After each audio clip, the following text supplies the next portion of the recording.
Как коронавирус влияет на психику человека? Человек пропускает через себя болезнь, он все чувствует, он все видит. Кроме всего прочего, он может быть эмоциональным и тревожным.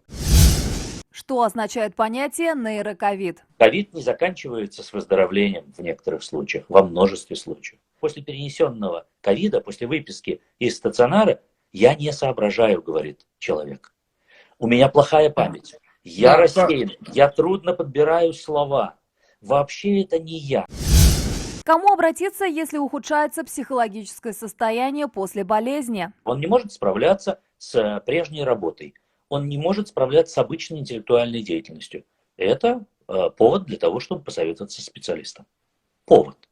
Потому что когда перейдет уже поздновато, к сожалению, будет. Со стороны глядя, ну это же мы тоже с вами увидим, да, если человек, ну как говорят, тормозит в кавычках, да, он тормозит, он не соображает. И не надо ждать, когда это уже обретет форму клиническую, болезненную.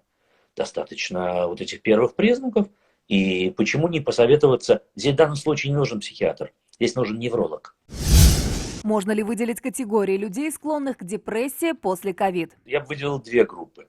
Первая группа – это группа людей, в принципе, мнительных и тревожных. Ну, то есть по характеру мнительных. Таких же довольно много есть вокруг нас. А вот вторая группа – это группа людей, которых я, честно говоря, не могу даже понять. Это вот люди, которые вообще не хотят верить никакой научной информации. Да, есть такие. И, к сожалению, и они во всем мире есть, но у нас их очень много. Как самому справиться с депрессией после ковид?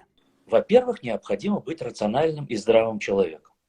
То есть нужно изучать по любому поводу, не только коронавирус, по поводу любого заболевания, с которым может человек столкнуться.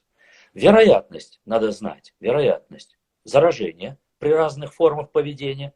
Я могу себя вести совершенно безалаберно, но тогда я и рискую существенно выше, чем если я соблюдаю какие-то правила.